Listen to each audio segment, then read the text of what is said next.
News petrol, सिर्फ सच। नगर रण। नमस्कार, नगर रण में आप सभी का स्वागत है। नगर रण में हम आपको बताएंगे कि भारतीय जनता पार्टी और समाजवादी पार्टी में किस तरह से भीतरघाती सक्रिय हैं और किस तरह से बगावती उम्मीदवार और मठाधीशों ने एक तरह का ऐसा मोर्चा खोल रखा है कि जैसे पार्टी का बंटाधार कर देना हो और जो घोषित प्रत्याशी हैं उनके वर्चस्व और उनकी हनक को समाप्त कर देना है। उनके आकाओं नेताओं यानी जिनकी पैरोकारी पर उनको टिकट दिए गए हैं, जिनके वो करीबी समझे जाते हैं, जिले के बड़े नेता जनप्रतिनिधि, उनको भी शिकस्त और पटकनी देने की ठान रखी है।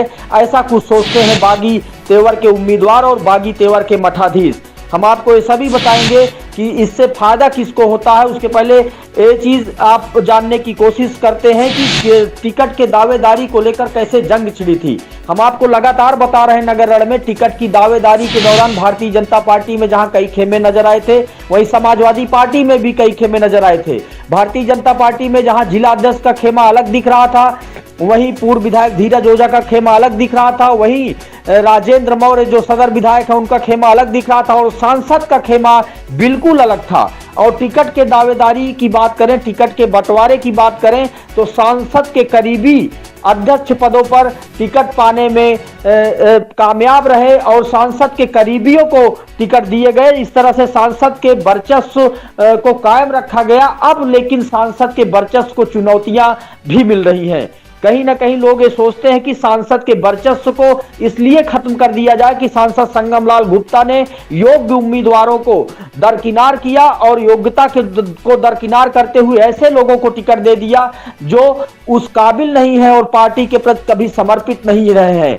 ये बातें वायरल भी हो रही हैं और खास करके ऐसे भी ऑडियो वायरल किए जा रहे हैं जो सांसद पर सीधे आरोप लगाते हैं कि आपका विरोध हम सभी लोग करेंगे। इस तरह से इस सीन को आप समझ सकते हैं किस तरह से पार्टी के बगावती भारतीय जनता पार्टी में बिल्कुल सक्रिय है। इसी तरह से समाजवादी पार्टी की बात करें तो समाजवादी पार्टी में टिकट की दावेदारी को लेकर जहां सदर विधायक मुन्ना यादव का खेमा, उसके बाद छविनाथ यादव जिला अध्यक्ष जो है उनका खेमा और उसके अलावा जो अन्य नेता हैं उनके भी खेमे जहां बिल्कुल सक्रिय रहे, जहां जिला की जो टिकट समिति थी, टिकट देने के निर्णय पर समिति बनाई गई थी, जो कोर कमेटी थी, उसकी राहें अलग थी। तो समाजवादी पार्टी में कहीं ना कहीं टिकट बंटवारे के बाद जहां पूर्व विधायक मुन्ना यादव का वर्चस्व कायम माना जा रहा है, वहीं अब उनके वर्चस्व को भी चुनौती देने के लिए भीतरघातियों ने और बगावती मठाधीशों ने ठान लिया है।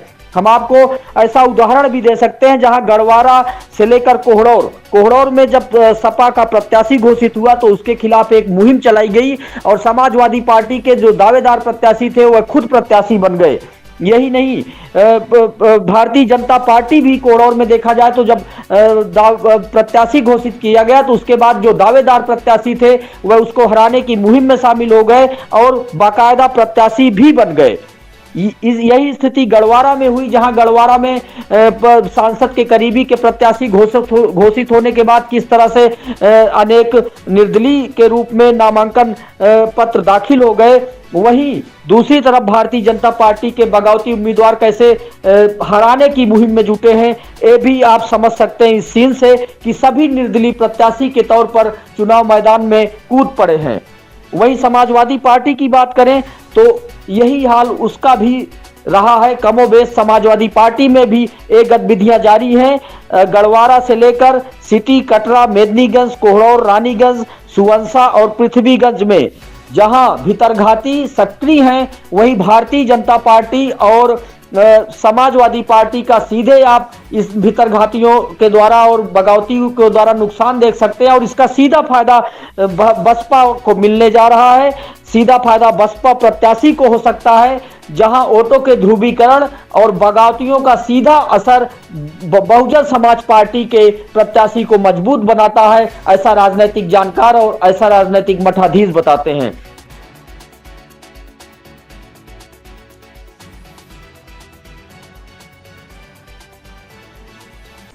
अगर आप हमारे चैनल को पसंद करते हैं और आप हमारे कार्यक्रम को पसंद करते हैं तो लाइक और कमेंट्स जरूर करें और साथ ही शेयर भी करें। देश प्रदेश की बड़ी खबर जिलों पर पैनी नजर। न्यूज पेट्रोल, सिर्फ सच।